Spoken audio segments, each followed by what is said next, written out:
Hey guys, got myself the Kershaw Dividend. This is a new 2017 release.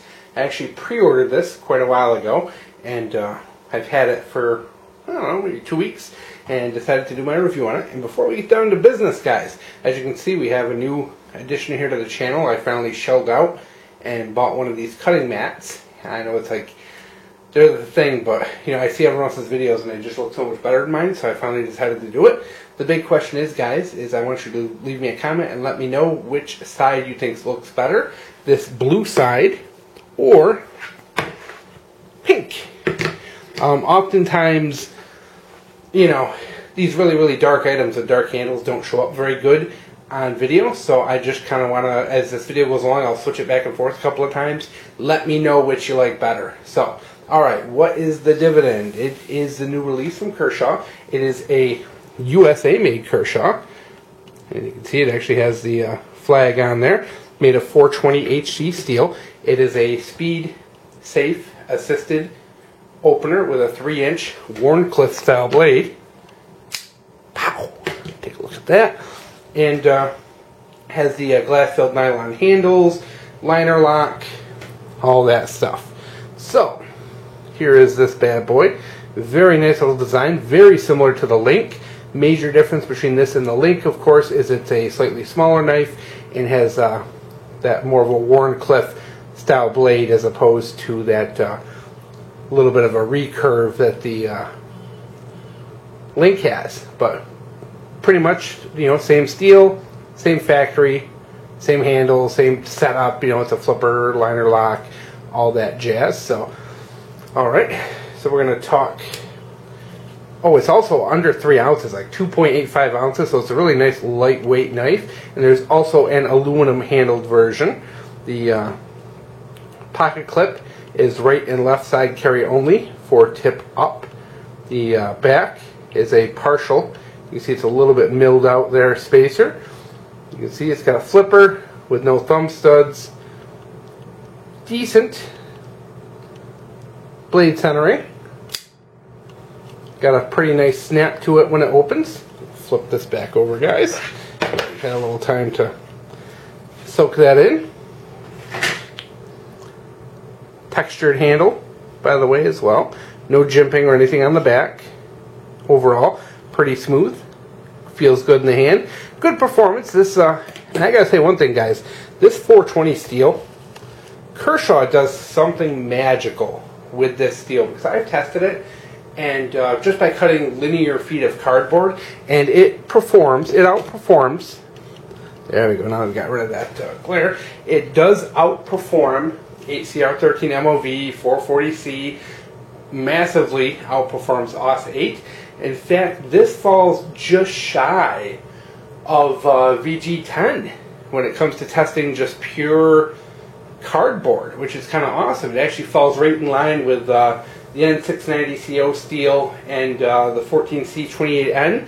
Very similar performance, which is really great for 420, because most people kind of laugh at 420HE and say, if it's not done by Buck, it's garbage. Well, this Kershaw stuff really is just doing really great with edge retention, which is why I shelled out the $38 to buy another one, is because I am happy with that edge retention on the Link. This knife addresses two of the problems I saw with the Link. One being it's just a little big, and two being that recurve on the blade. As you can see, this has that nice Wharncliffe style to it. So, oh crap, look at that. Lanyard hole, completely forgot about that. Alright, so the liner lock is pretty decent thickness. You can see the lockup is also fairly decent there. A little bit of jimping on the flipper. Pretty smooth out of the box. I did have to lube it and do a little bit of actual tightening of the pivot screw. This actually came to me with a little bit of side-to-side blade play, but I just tightened up, you know, after a lube and tightening the pivot, it's completely gone. Now the lockup is really good in both directions, so happy with that. Grind, actually really good. This is a nice even grind. My first USA-made Kershaw in a while, where I've been happy with the grind, so that's awesome. You can see the light kind of reflecting off it nice and evenly. So overall fit and finish on this is pretty decent. You know, the blade centering is not 100%, but other than that, You know, tightening up the pivot's no big deal. It came really nice and sharp out of the box. It was just, you know, hair shaving sharp, and feels good in the hand. Good ergonomics. You can see it's, you know, if you have big fingers, this might, you know, you might have your pinky hanging over the end, and you can use this a little bit of a choil here too. It's probably a little dangerous, but if you are doing some fine work, you can definitely put your finger in there, you know, kind of at your own risk, though, definitely. So yeah, overall for 38, I really like it. Really like the performance of their steel. Very, very happy. You know, it's a very good, easy to use, one-handed opener. You know, like I said, it is a speed-assisted flipper. It's got a nice lockup to it. Doesn't really fail. Another complaint, there really isn't much of a cutout for your liner lock. You can see a little tiny bit of that liner, not much. It's really, I mean, you're going to have to kind of dig your nail in there to close it one-handed, which you can do no problem, but you will have to do it. You know, it's not as easy as some of the other knives. We'll do the old flipperoo again. Kind of lay this out.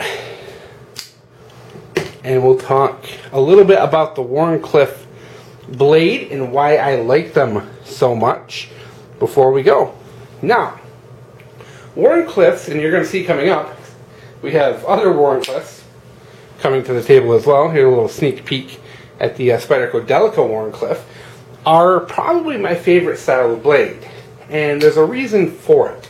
Number one, I just find it to be a very, very useful style of blade because, well, at least for what I do, which is a lot of kind of office EDC, household recycling, and then when it comes time for the summer, a lot of use out in the garden. And this really lends itself to these kind of tasks. Number one, you know, that nice flat blade makes for very easy sharpening. If you're using a knife very hard, you're going to have to sharpen it, and it makes for easy sharpening.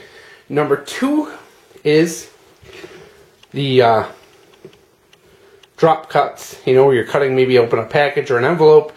That ability to use that tip in a way for those drop cuts is very handy. Also, you can use a nice choked up grip as well, which is kind of cool. So if you are cutting something delicately, you can use that kind of choked up grip on the blade. I mean, this does give you a very fine, very delicate blade. So this is not something you're going to want to dig and pry with. Vice versa, if you're trying to make very delicate cuts on something, that edge can really get in there and work really well. So if you are in the garden and say you're just trying to cut, you know, away some weeds or something like that, really nice. That small tip will let you get into, you know, kind of small areas. Another great thing about the Wharncliffe blade style is for use when gutting animals. Now, it kind of lends itself that you can put your finger up over the tip and use that when you're gutting out an animal. That way you don't have to worry about perforating the bowels or anything like that, because you have that tip protected and can just use that cutting edge. You know, you cut into the skin and then use your finger to cover that tip and just zip up and open that animal like a zipper. The Wharncliffe is very, very handy for that as far as I'm concerned.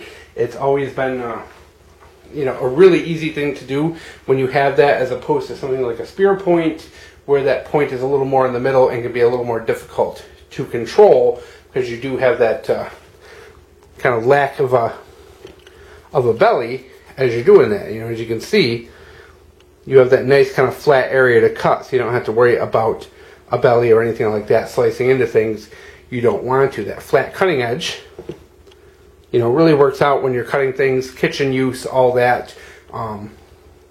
Sometimes if you have blades like the Link with a really deep belly, cutting something like a cucumber, you know, you're going to leave the little ends, and then you're going to have to pry it apart by hand. So overall, guys, I really like the Wharncliffe style. I think it really lends to office and EDC use with that really nice sharp point. I think it lends very well to garden use, because you do have just that really fine point that you can get in there to cut things and all that.